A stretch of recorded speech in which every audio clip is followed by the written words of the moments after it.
So welcome back to another lecture that is on the proteins. तो आज हम पढ़ने वाले हैं, अभी सुबह हमने पढ़ा था बायो मैक्रोमोलिक्यूल्स, हमने स्टार्ट किया था। जो बायोमोलिक्यूल्स हम कंटिन्यूसली ले रहे हैं एनसीईआरटी की रीडिंग। तो अभी हम पढ़ने वाले हैं प्रोटीन्स के बारे में। तो प्रोटीन्स 9.4 बायोमोलिक्यूल्स क्लास 11th का चैप्टर है ये। तो कह रहा है कि प्रोटीन्स क्या होता है। Proteins are polypeptides.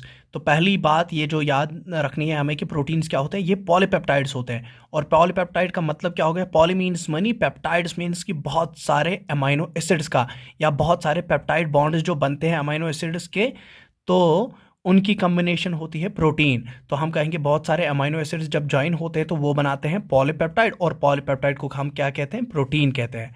They are the linear chains of amino acids. देखो पॉलीपेप्टाइड का कहा है कि पॉलीपेप्टाइड क्या होता है, एक सिट्रेट चेन। लीनियर चेन क्या होगी, एक सिट्रेट चेन किनकी होती है, अमाइनो एसिड्स की। लेकिन ये अमाइनो एसिड्स क्या हुए होते हैं, they are linked by peptide bonds.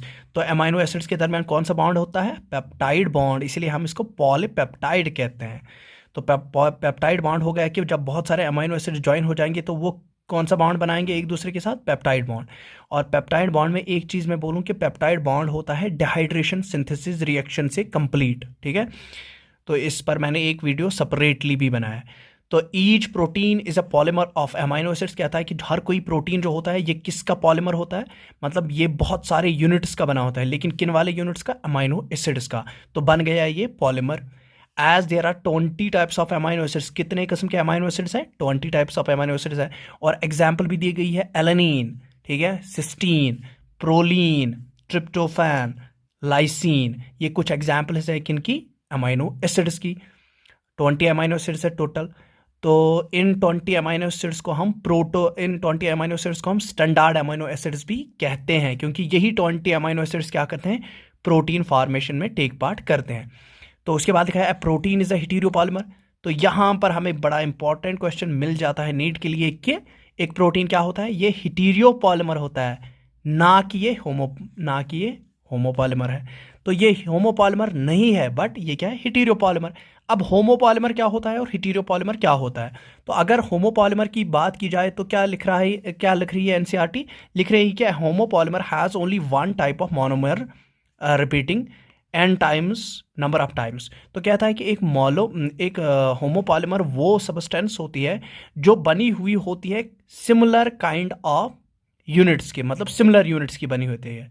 तो जैसे कि फॉर एग्जांपल मैं कहूँगा कि कोई एक चीज़ 10 टाइम्स रिपीट हो रही है। तो जब एक ही चीज़ 10 टाइम्स रिपीट हो रही है तो ये मैं कहूँगा कि वो चीज़ जब 10 टाइम्स रिपीट हो रही है और कोई बड़ी सी चीज़ बना रही है, तो मैं कहूँगा वो जो बड़ी सी चीज़ है वो एक होमोपॉलीमर है, ठीक है। मैं क्योंकि उसमें एक ही सबस्टेंस, एक ही चीज़, जैसे ग्लूकोज, बहुत सारे ग्लूकोज मिलेंगे, वो क्या बनाएंगे, वो ग्लाइकोजन बनाएंगे। तो ग्लूकोज, खाली ग्लूकोज मिल रहे हैं तो बन गया होमोपॉलीमर। तो होमोपॉलीमर्स वो होते हैं जो बने होते हैं similar kind of repeating units and number of times. N times हो गया, बहुत हम अंदाज़ा भी नहीं लगा सकते हैं कि कितने टाइम्स वो लिंक हो सकते हैं, ठीक है, प्रेजेंट हो सकते हैं एक होमोपॉलीमर में। This information about the amino acid is important. कहता है कि ये वाली इंफॉर्मेशन बहुत ही ज़्यादा इंपॉर्टेंट है। किसके लिए is important, as later in your nutrition lesson. कहता है कि जो बाद में आने वाला है, ठीक है, बाद में आने वाला है न्यूट्रिशन का लेसन, उसके लिए बड़ा ही इंपॉर्टेंट है। You will learn that certain amino acids are essential for our health. तो आप लर्न करोगे, आप पढ़ोगे कि कुछ अमाइनो एसिड्स हमारी सेहत के लिए बहुत ही ज़्यादा एसेंशियल होते हैं। और जो एसेंशियल होते हैं, हम उनको एसेंशियल क्यों कहते हैं, क्योंकि ये हमें हमारी बॉडी उन अमाइनो एसिड्स को हमारी बॉडी सिंथेसाइज नहीं कर पाती है, और वो हमें खाने से मिलते हैं, इसीलिए they have to be supplied through our diet. तो वो एसेंशियल अमाइनो एसिड्स कहलाते हैं। तो वो अमाइनो एसिड्स जो हमारे बॉडी से बनते नहीं है, जो बाहर से आएंगे, मतलब जो हमारी बॉडी में सिंथेसाइज नहीं होती हैं, जो हमें खाने से मिलते हैं, उनको हम कहते हैं essential amino acids. Hence dietary proteins कहते हैं कि इसीलिए हम डाइटरी प्रोटीन जो बाजार से हम डाइटरी प्रोटीन्स लेते हैं, तो वो क्या होते हैं, sources of the essential amino acids. उनमें मतलब उन्हीं में वो एसेंशियल अमाइनो एसिड्स प्रेजेंट होते हैं। Therefore amino acids can be essential और नॉन एसेंशियल। तो इससे हमें पता चलता है कि हमारे जो अमाइनो एसिड्स होते हैं, ये 20 अमाइनो एसिड्स, ये एसेंशियल, आधे एसेंशियल है, आधे नॉन एसेंशियल है। जो अमाइनो एसिड हमारी बॉडी में बनता है वो नॉन एसेंशियल है, जो हमारी बॉडी में बनता नहीं है, जो हमें डाइट से हासिल करना पड़ता है, वो होते हैं essential amino acids. The latter are latter, देखो लेटर हो गया, ये तो एसेंशियल हो गए फार्मर, ठीक है, ये हो गया लेटर, मतलब बात किसकी चल रही है, अब नॉन एसेंशियल की बात चल रही है। The latter are those which our body can make, तो कहता है कि नॉन एसेंशियल अमाइनो एसिड्स वो हो गए जो हमारी बॉडी बना सकती है। While we get essential amino acids, we get the essential amino acids through our diet, हम एसेंशियल अमाइनो एसिड्स कैसे हासिल कर सकते हैं, थ्रू आवर डाइट, लेकिन जो नॉन एसेंशियल होते हैं वो कैसे हासिल होते हैं, through through that our body prepares. Proteins carry out many functions, proteins बहुत सारे फंक्शंस करते हैं लिविंग ऑर्गेनिज्म में। कुछ सम ट्रांसपोर्ट न्यूट्रिएंट्स, कुछ अमाइनो एसिड्स क्या करते हैं या कुछ प्रोटीन्स क्या करते हैं, ट्रांसपोर्टेशन का काम, just like as haemoglobin. Haemoglobin जो आरबीसी में होता है वो भी एक प्रोटीन है, तो वो कौन सा ट्रांसपोर्ट करता है, वो ऑक्सीजन का ट्रांसपोर्ट करवा देता है अक्रॉस द मेम्ब्रेन। और कुछ प्रोटीन्स होते हैं कैरियर प्रोटीन जो प्लाज्मा मेम्ब्रेन में प्रेजेंट होते हैं, ठीक है, वो ट्रांसपोर्ट का काम करते हैं। सम फाइट इन्फेक्शंस, जैसे कि हमारे ब्लड में कौन होता है, हमारे प्लाज्मा में ग्लोबुलिन प्रोटीन्स होते हैं, वो फाइट अगेंस्ट इन्फेक्शंस करते हैं। सम आर हार्मोन्स, तो कुछ प्रोटीन्स क्या होते हैं एज हार्मोन्स, जैसे कि हमारे ग्रोथ हार्मोन है, ये भी पेप्टाइड्स के ही बने होते हैं। तो सम आर एंजाइम्स, और ये जो कुछ प्रोटीन्स जो होते हैं वो क्या बनाते हैं, वो एंजाइम्स भी बना लेते हैं। तो इसके बाद जैसे कि बहुत सारे, मतलब almost all enzymes are proteinaceous in nature, सारे एंजाइम्स तो प्रोटीनियस नेचर ही होते हैं। तो collagen is the most abundant protein in the animal world, तो बड़ा ही इंपॉर्टेंट क्वेश्चन बन जाता है कि collagen is the most abundant protein in the animal world. तो एनिमल वर्ल्ड में क्वेश्चन आएगा कि अगर कौन सा वाला मैक्रो बायोमोलिक्यूल क्या है, अबंडेंट है एनिमल वर्ल्ड में, दैट इज कोलेजन, ठीक है, collagen it is a macro biomolecule, ठीक, ये प्रोटीन्स में आता है। तो रिब्लोस बिस्फॉस्फेट, एंड रिब्लोस बिस्फॉस्फेट भी क्या है, most abundant protein in the animal world. फिर है उसके बाद कार्बोक्सिलेस ऑक्सीजनेस, मतलब रिब्लोस बिस्फॉस्फेट, कार्बोक्सिलेस ऑक्सीजनेस, रिबिस्को जिसको हम कहते हैं, तो मोस्ट अबंडेंट प्रोटीन है ये होल ऑफ द बायोस्फीयर में। तो दो क्वेश्चंस बन जाते हैं कि कौन सा प्रोटीन है abundant in the whole biosphere, then it is rubisco, and कौन सा प्रोटीन है abundant in the animal world, that is collagen। तो collagen और rubisco biosphere and collagen animal world. Polysaccharides क्या होते हैं, 9.5 the amino the acids. Polysaccharides, देखो polysaccharide क्या है, पॉलीसेकेराइड भी एक मैक्रोबायोमोलिक्यूल है। द एसिड इंसॉल्युबल पैलेट कहता है कि जो रिटेंटेट था, acid insoluble pool has a polysaccharide acid insoluble pellet means वो जो जमावड़ा था, मतलब एक ही, मतलब वो सॉलिड पार्ट जो था, मतलब जैसे कि हमें पैलेट मतलब क्लस्टर वहाँ पर हुआ था, ठीक है। तो पैलेट होते हैं कुछ, जब सेडिमेंटेशन होती है जैसे कि वहाँ पर एक क्लस्टर सा बन जाता है। The acid insoluble pellet has a polysaccharide, तो उसमें क्या थे, रिटेंटेट में फाउंड हो जाते थे पॉलीसेकेराइड्स, और पॉलीसेकेराइड्स को हम क्या कहते हैं, कार्बोहाइड्रेट्स, एज अनदर के क्लास ऑफ द मैक्रोमोलिक्यूल्स, और ये एक और क्लास है मैक्रोबायोमोलिक्यूल्स का। पॉलीसेकेराइड्स और long chains of sugars, polysaccharides क्या होते हैं, ये बने होते हैं बहुत सारे शुगर्स के, तो जब बहुत सारे शुगर्स एक लॉन्ग चेन बनाएंगे तो बन गया एक polysaccharide. They are threads, literally a cotton thread, तो ये थ्रेड लाइक होते हैं, मतलब थ्रेड्स जैसे होते हैं, ये धागे जैसे होते हैं, लिटरली या कॉटन थ्रेड, जैसे कि कॉटन का थ्रेड होता है वैसे ही होते हैं। Containing different monosaccharides as building blocks, तो ये जो थ्रेड्स होते हैं दीज पॉलीसेकेराइड्स, ये जस्ट लाइक एज थ्रेड्स होते हैं ये, और इनमें पाए जाते हैं डिफरेंट मोनोसेकेराइड्स। अब मोनोसेकेराइड क्या होता है, simplest carbohydrates are monosaccharides and complex carbohydrates are polysaccharides. तो सिंपलेस्ट कार्बोहाइड्रेट कौन है, मोनोसेकेराइड्स, और यही मोनोसेकेराइड्स एक्ट करते हैं एज बिल्डिंग ब्लॉक्स। जैसे कि एक पॉलीसेकेराइड है सेल्लोस, फॉर एग्जांपल सेल्लोस एक पॉलीसेकेराइड है, इज ए पॉलीमेरिक पॉलीसेकेराइड, ये क्या है, ये एक पॉलीसेकेराइड है, पॉलीमेरिक मतलब ये किसी मोनोमेरिक यूनिट्स के बने, और कार्बोहाइड्रेट का मोनोमेरिक यूनिट कौन है, monosaccharides. Consists of only one type of monosaccharide, that is glucose. कहता है कि जो सेल्लोस होता है ये एक पॉलीमेरिक, दैट मीन्स ये एक पॉलीसेकेराइड तो है, पॉलीमेरिक मीन्स ये बहुत ज़्यादा चीज़ों का बना है, मतलब बहुत ज़्यादा चीज़ों में, मतलब कोई चीज़ बहुत बार रिपीट हुई है, तो पॉलीमेरिक पॉलीसेकेराइड है, और one type of monosaccharide units का बना है, खाली एक ही मोनोमेरिक यूनिट का बना है, ये मोनोसेकेराइड का बना है, उस मोनोसेकेराइड को हम कहते हैं ग्लूकोज। तो ग्लूकोज क्या है, ये एक मोनोसेकेराइड सिंपलेस्ट कार्बोहाइड्रेट है, और जब बहुत सारे ग्लूकोज मिलते हैं तो क्या बनाते हैं, सेल्लोज, ठीक है। सेल्लोज इज अ होमोपॉलीमर, तो हमारा क्वेश्चन बन गया कि सेल्लोज क्या है, होमोपॉलीमर, सेलोज क्या है, homopolymer. Starch is a variant of this, और स्टार्च इसी का वेरिएंट है। मतलब स्टार्च और सेलोज में क्या है, डिफरेंसेस है, बट ये मतलब एक जैसे ही है। Starch is a variant of this, starch भी हूबहू किसके जैसा है, सेलोज के जैसा है, but present as a store house of energy in the plant tissues. लेकिन देखो यहाँ पर ऑब्जेक्टिव बनता है, तो कार्बोहाइड्रेट स्टोर होता है इन द फॉर्म ऑफ, मतलब ये स्टोर होता है किस फॉर्म में, प्लांट टिश्यूज़ में। प्लांट टिश्यूज़ में जो क्या हो जाता है, देखो प्लांट टिश्यूज़ में जो कार्बोहाइड्रेट स्टोर रहेगा तो वो किस फॉर्म में रहेगा, स्टार्च की फॉर्म में। तो वही बात हो रही है यहाँ पर। Animals have another variant called glycogen. तो एनिमल्स में एक और एनर्जी, मतलब एक और वेरिएंट है कार्बोहाइड्रेट का जिसमें एनर्जी स्टोर रहती है, तो वो है ग्लाइकोजन। तो ग्लाइकोजन एक कार्बोहाइड्रेट है विच स्टोरेज मतलब कार्बोहाइड्रेट की स्टोरेज फार्म कौन है एनिमल्स में, ग्लाइकोजन। और कार्बोहाइड्रेट की स्टोरेज फार्म प्लांट्स में कौन है, starch. Inulin is a polymer of fructose.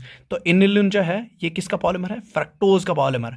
In polysaccharide chain, देखो इनुलिन पर ये बड़ा important, inulin is a polymer of fructose. Inulin किसका पॉलीमर है, फ्रक्टोज का। इन पॉलीसेकेराइड चेन कहता है कि एक पॉलीसेकेराइड चेन में जैसे कि ग्लाइकोजन में the right and is called the reducing and. तो यहाँ पर दी गई है पॉलीसेकेराइड चेन और कहा गया है कि right and is called reducing and the non reducing and the left and is called the non reducing and. कह रहा है कि नॉन रिड्यूसिंग एंड कौन सा है, लेफ्ट एंड। तो राइट एंड रिड्यूसिंग कौन सा हो गया और नॉन रिड्यूसिंग कौन सा हो गया, रिड्यूसिंग हो गया जहाँ पर CHO ग्रुप होता है, ठीक है। और जहाँ पर CHO ग्रुप नहीं होगा, मतलब ये वाला देखो यहाँ पर है, दिस इज द राइट वाला and this is reducing and, क्योंकि यहाँ पर फंक्शन ग्रुप यहाँ पर होता है CHO, तो दिस इज रिड्यूसिंग एंड। और ये जो ये है वो CHO ग्रुप, वो जो फंक्शन ग्रुप था CHO, वो किस में, अल्डिहाइड ग्रुप किस में कन्वर्ट हुआ है, यहाँ पर पेप्टाइड बॉन्ड में, ये ग्लाइकोसाइडिक बॉन्ड में कन्वर्ट हुआ है। तो नॉन रिड्यूसिंग एंड हो गया कि जहाँ पर CHO अल्डिहाइड ग्रुप नहीं होगा, that is non reducing end. और जहाँ पर अल्डिहाइड ग्रुप होगा तो that is reducing end.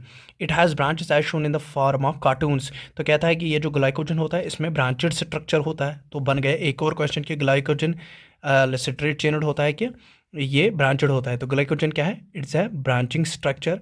It has branches as shown in the form of cartoon.